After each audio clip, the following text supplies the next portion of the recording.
Baik, bismillahirrahmanirrahim. Assalamualaikum warahmatullahi wabarakatuh. Ya, selamat pagi, selamat siang, selamat malam. Pokoknya teman-teman semua yang baru lihat ya.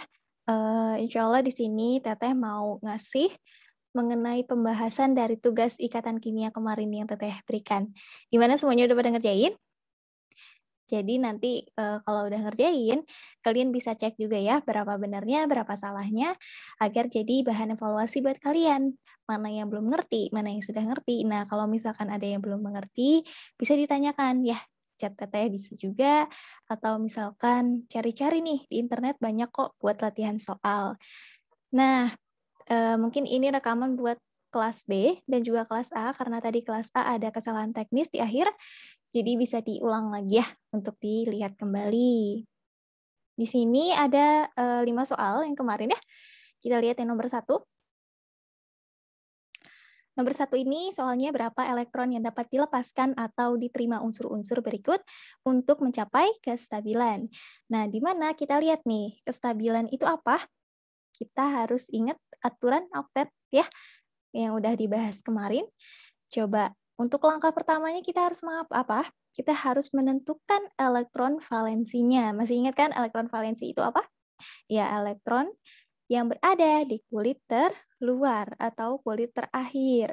Kita lihat di sini ada Si dengan nomor atom 14 dan K dengan nomor atom 19. Coba kita lihat ya. Nah, kalau untuk Si, karena dia 14, bisa ada dua cara ya untuk menentukan elektron valensi. Ada bisa menggunakan konfigurasi elektron dan juga bisa menggunakan kulit KLMN. Nah, gimana enak kaliannya aja ya? Gitu. Coba kita lihat yang menggunakan konfigurasi elektron. 1s2, 2s2, nih ya, yang kita hitung itu hanya pangkatnya saja. 2 tambah 2, 4, sampai jumlah ini, nomor atom dari suatu unsurnya. Kalau Si14 berarti jumlah dari pangkat ini harus 14. Kita lihat lagi, 2 tambah 2, 4, ya, 2p6, 4 tambah 6 itu 10. Kemudian masih ada sisa 4 lagi, 3s22, sisanya 3p2. Karena di sini di terakhirnya itu ada p, berarti S-nya harus diajakin. Nggak cuman P-nya aja, ya. Jadi P-nya harus diajakin. Makanya di sini elektron valensinya yang pangkatnya ya, 2 tambah 2 jadi 4. Ada juga untuk menggunakan KLMN, yaitu 284 atau kulit pertamanya K-nya ya, 2, kemudian kulit L atau kulit keduanya 8, sisanya 4. Berarti elektron valensinya itu ada 4. Ya, sama juga dengan K. Dia 19 nih untuk K-nya. Oke, berarti karena di sini terakhirnya S, ya udah S-nya aja. Jadi S ini kalau terakhir ya S-nya aja, kecuali kalau yang tadi di atas ya ada P terakhirnya, S-nya diajakin. Tuh, makanya kalau kita menggunakan kulit KLMN, terakhirnya ada 1 ya elektron valensinya. Ingat-ingat sebelum kita menentukan mana yang bisa dilepas, mana yang bisa diterima elektronnya, kita lihat nih, kenapa kita menentukan elektron valensinya itu karena ini, ya. Elektron valensinya 1 sampai 4 itu dia melepas elektron. Sedangkan 5 sampai 7 menerima elektron. Nah, dari sini kita bisa nih langsung menentukan dia 4, berarti dia melepas atau menerima? Sama juga dengan 1, apakah dia melepas atau menerima? Nah, masih ada yang bingung nih, masih ada yang lupa, kenapa kita harus 2881, kenapa kita harus dilepas, kenapa harus diterima. Kita review ulang lagi. Di sini kita harus mengikuti aturan oktet ya, yang kemarin di sini ada dupletnya. Maksudnya duplet oktet itu, kalau duplet itu 2, ya, oktet itu harus 8. Nah, di mana aturan oktet atau duplet ini? Dia kecenderungan mengikuti konfigurasi elektron pada gas mulia. Kenapa gas mulia? Karena dia golongan yang paling stabil di antara golongan yang lainnya. Makanya setiap unsur yang lainnya itu dia mengikuti dari gas mulia. Seperti itu. Nah, lanjut. Langkah kedua baru kita menentukan lepas terima elektronnya. Yang A, Si14. Dia berapa? Melepas 4 elektron karena elektron valensinya 4 ya, 1 sampai 4 dia melepas untuk mencapai kestabilan 2 dan 8. Nah, maksudnya mencapai 8 ini nih, ya, ada di golongan 8A-nya, 2 dan 8. Nah, gimana dengan yang B? Dia melepas satu elektron, karena satu ya di sini. 1 sampai 4, dia melepas. Jadi dia melepas satu elektron untuk mencapai kestabilan 288. Mana yang 288? Ini, golongan 8. A yang 288. Oke, sampai sini paham? Paham ya? Next, kita lanjut lagi ke nomor 2.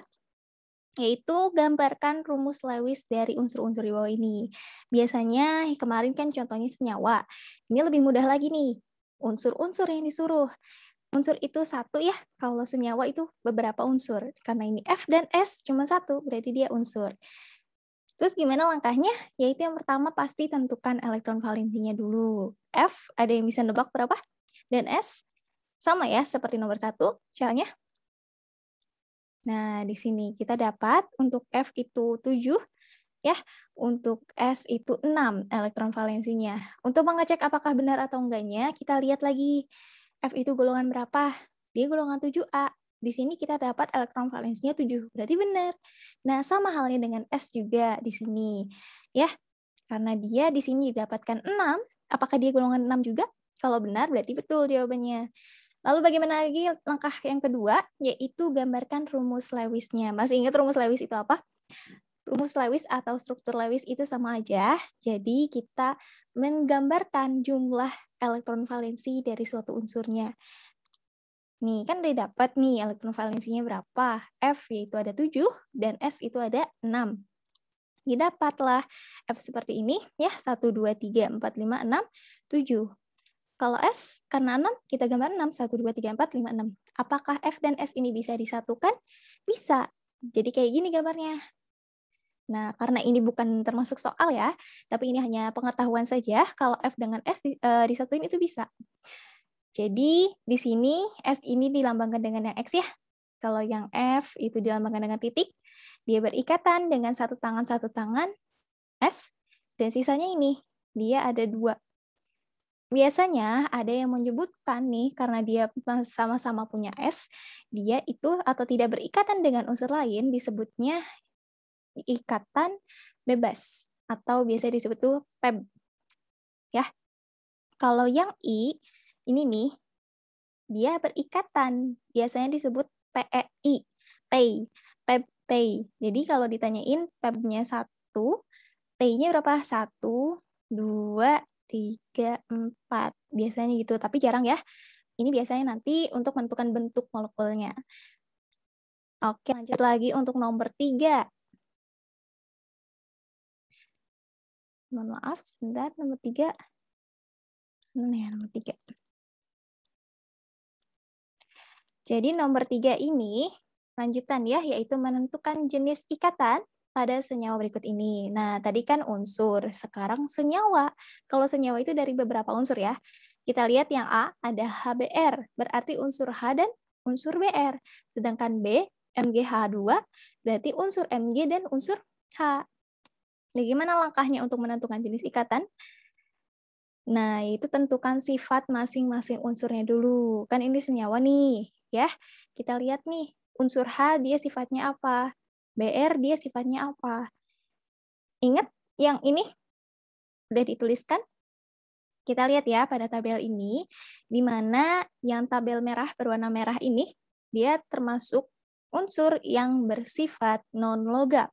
Yang hijau, dia unsur yang bersifat logam. Sedangkan yang berwarna biru, dia metaloid, atau dia dapat bersifat logam, dan dia juga bisa bersifat non-logam. Nah, kita lihat lagi, H. H dia termasuk apa? Unsur bersifat apa? Br, dia bersifat apa? Ya, dan MgH2 dia bersifat apa? Mg dan H ya, berarti. Coba kita lihat. H, dia bersifat non-logam. Ini ya, karena dia berwarna merah. Kemudian Br, dia bersifat non-logam juga. Nih, dia berwarna merah. Ya, kemudian yang B, Mg dan H.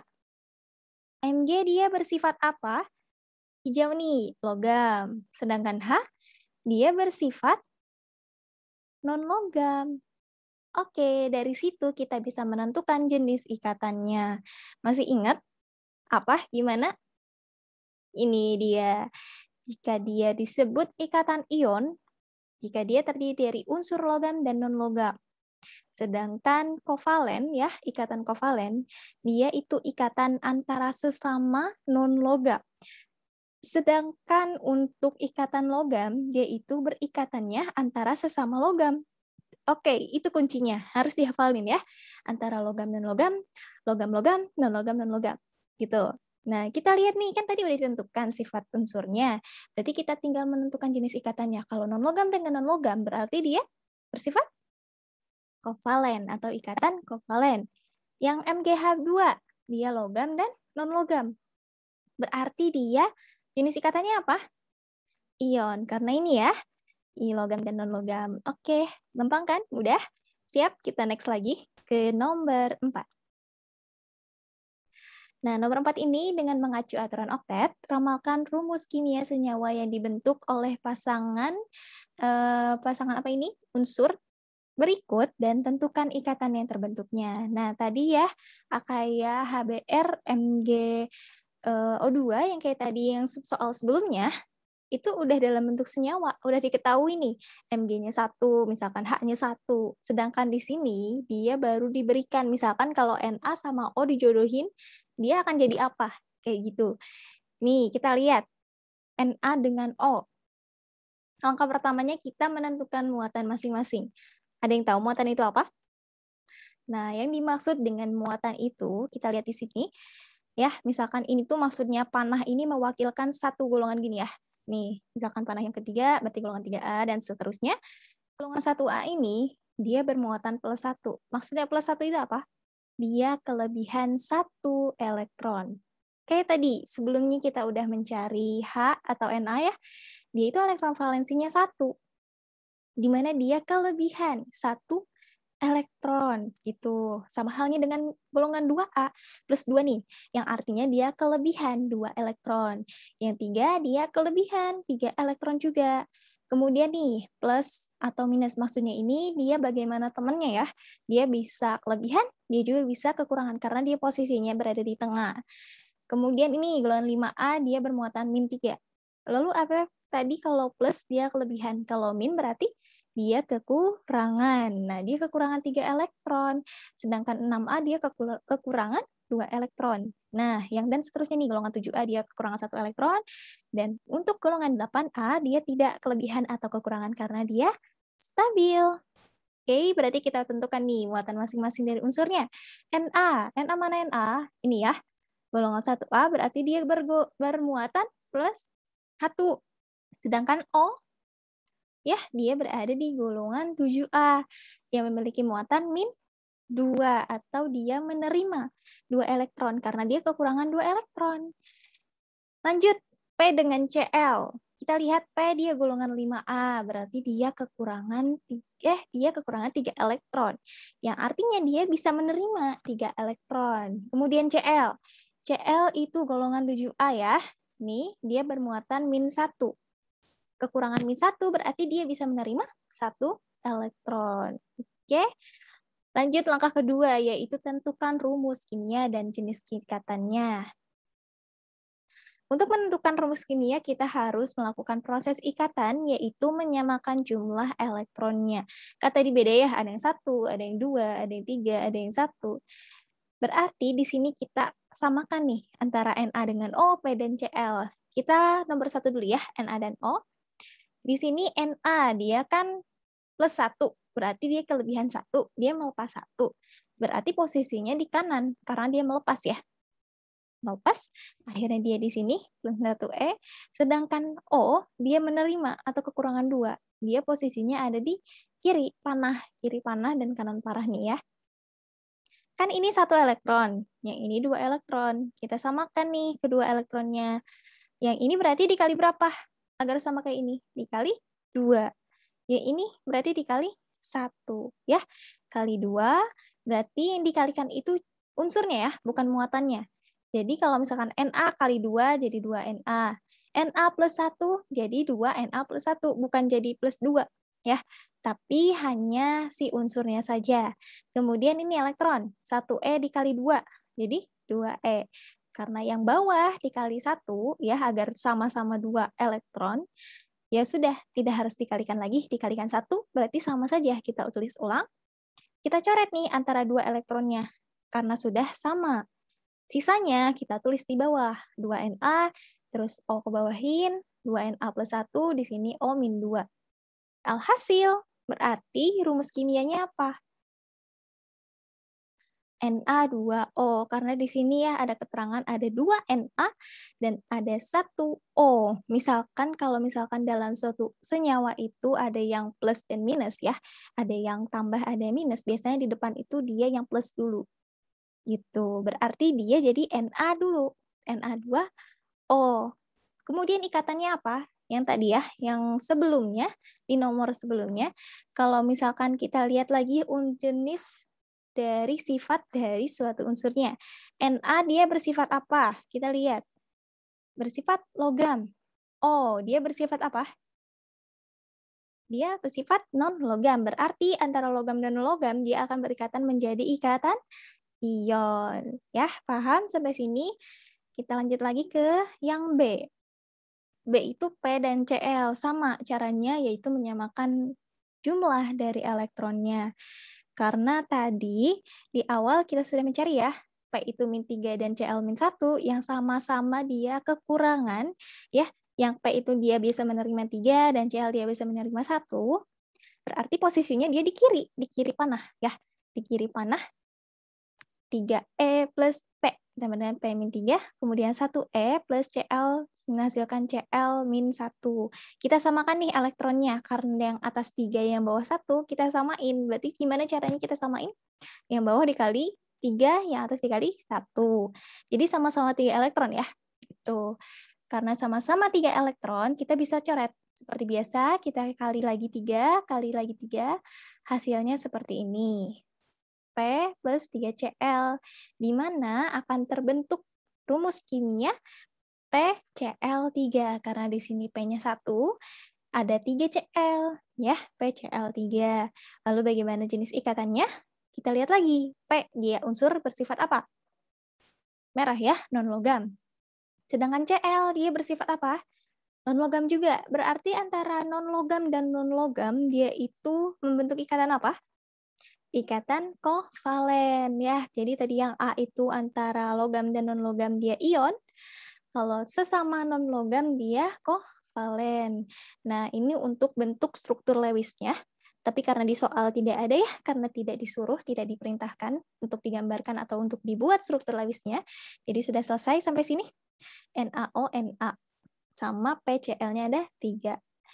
Oke, kita lanjut ke yang nomor terakhir.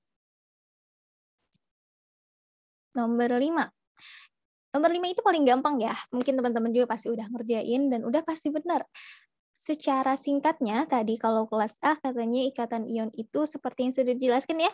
Kalau ikatan ion itu antara unsur logam dan non-logam. Kalau kovalen antara sesama unsur non-logam, sedangkan logam antar sesama unsur logam. Oke, di sini ada video. Nah, tadi kelas A ada kesalahan teknisnya di sini ya, di bagian ikatannya. Kita lihat ya, kita tonton dulu.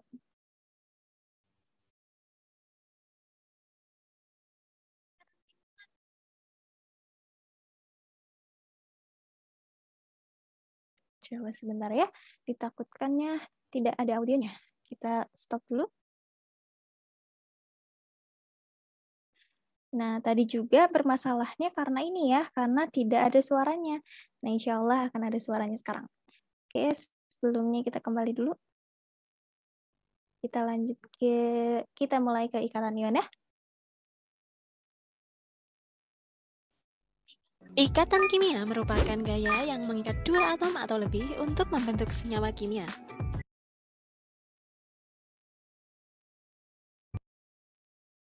Ikatan kimia akan menjaga atom tetap bersama dalam suatu senyawa yang dihasilkan agar tetap dalam keadaan stabil. Dalam pembentukannya, ikatan kimia melibatkan elektron pada kulit terluar suatu atom atau yang disebut elektron valensi. Jenis ikatan kimia diantaranya ikatan ion. Ikatan ion adalah ikatan yang terjadi karena adanya serah terima elektron antara atom logam dan atom non-logam sebagai akibat dari gaya elektrostatis. Salah satu contoh dari ikatan ion yang sering kita jumpai adalah NaCl atau natrium klorida yang kita kenal sebagai garam dapur. Kita tentu tidak asing lagi dengan garam dapur. Hampir setiap masakan yang kita makan pasti mengandung garam. Garam berwujud padat namun mudah rapuh. Garam memiliki titik didih yang sangat tinggi. Tahukah Anda mengapa garam memiliki sifat demikian? Sifat dari garam dipengaruhi oleh jenis ikatan kimia dan struktur senyawanya. Bagaimanakah cara unsur penyusun garam berikatan? Dalam keadaan netral, atom Na memiliki 11 proton dan 11 elektron, sedangkan atom Cl memiliki 17 proton dan 17 elektron. Atom Na memiliki konfigurasi elektron 2, 8, 1, sehingga elektron valensinya adalah 1. Sementara atom Cl memiliki konfigurasi elektron 2, 8, 7, sehingga elektron valensinya adalah 7. Pada keadaan ini, atom Na dan Cl tidak stabil karena semua kulitnya tidak terisi penuh oleh elektron.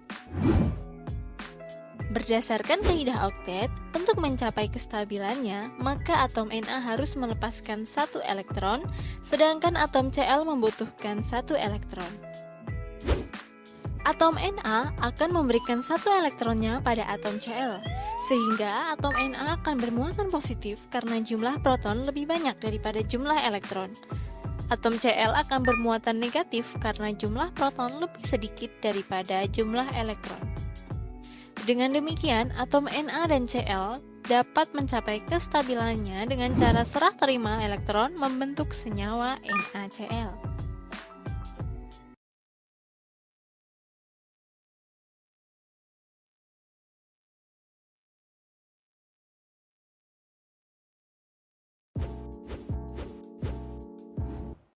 Ikatan kovalen.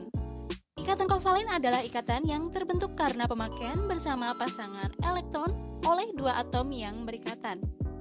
Ikatan kovalen terbentuk antara sesama atom non-logam. Salah satu contoh dari ikatan kovalen yang tidak lepas dari kehidupan kita adalah H2O atau dihidrogen monoksida yang kita kenal sebagai air. Siapa yang tidak mengenal air? Makhluk hidup mulai dari mikroorganisme hingga manusia membutuhkan air. Air merupakan kebutuhan utama bagi proses kehidupan. Air merupakan senyawa kimia yang paling berlimpah di alam, memiliki titik beku 0 derajat Celcius dan titik didih 100 derajat Celcius. Air tersusun atas atom H dan atom O. Dalam keadaan netral, atom H memiliki 1 proton dan 1 elektron, sedangkan atom O memiliki 8 proton dan 8 elektron. Atom H memiliki konfigurasi elektron 1, sehingga elektron valensinya adalah 1. Sementara atom O memiliki konfigurasi elektron 2, 6, sehingga elektron valensinya adalah 6.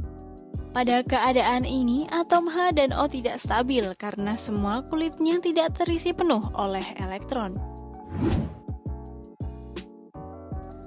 Berdasarkan kaidah oktet, untuk mencapai kestabilannya, maka atom O membutuhkan 2 elektron.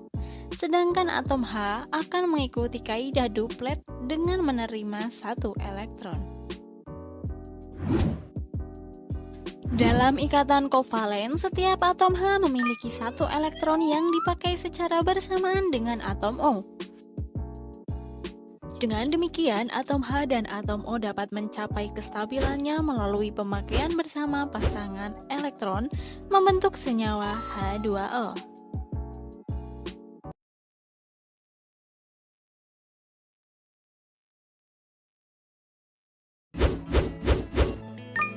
Ikatan logam merupakan ikatan yang terjadi antara atom-atom logam. Dalam suatu logam terdapat atom-atom sesamanya yang berikatan satu sama lain hingga terbentuk kristal logam. Kristal logam yang kita temukan sehari-hari salah satunya adalah Cu atau kuprum yang kita kenal sebagai tembaga. Tembaga bersifat mengkilap, merupakan penghantar listrik dan panas yang baik, dapat ditempa dan dibengkokkan namun tidak mudah patah.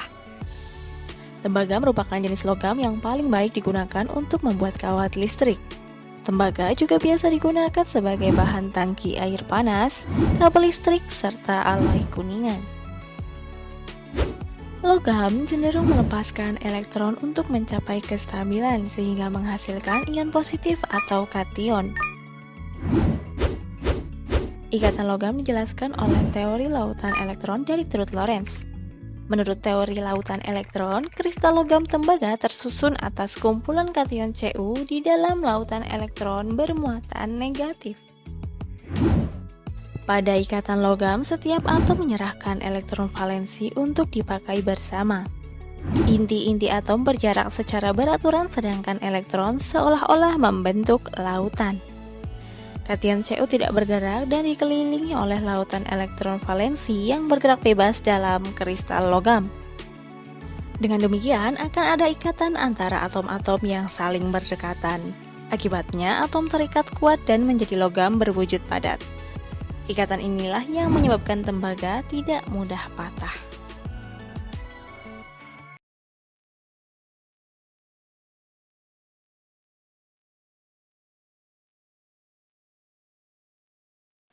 Nah, baik gimana nih? Udah bisa membedakan kan antara ikatan ion, ikatan kovalen, dan ikatan logam? Setelah menonton video pasti lebih paham ya, karena di sini penjelasannya lebih rinci dan juga diberikan contohnya. Nah, mungkin itu video agar kalian lebih paham untuk membedakan mana ion, mana kovalen, dan mana logam. Mungkin cukup ya untuk pembahasan soalnya. Kalau misalkan ada yang ditanyakan bisa disampaikan ke Teteh. Dan nanti untuk informasi UAS ya tanggal 29 mungkin teman-teman juga udah tahu, materi apa saja nanti akan Teteh obrolkan dulu dengan Bu Afel. Teman-teman harus ini ya, kita belajar yang intinya yang kita pelajari setelah PTS yaitu ikatan. Kalian pahamin dulu apa saja yang telah kita pelajari selama ini. Mungkin kalau misalkan kalian, latihan-latihan soal nih yang ada di internet juga banyak, kalau misalkan ada yang bingung bisa ditanyakan. Mungkin cukup yang dapat Teteh sampaikan. Sekiranya mohon maaf kalau masih banyak kekurangan dan kesalahan kata. Teteh tutup. Assalamualaikum warahmatullahi wabarakatuh. Terima kasih semuanya.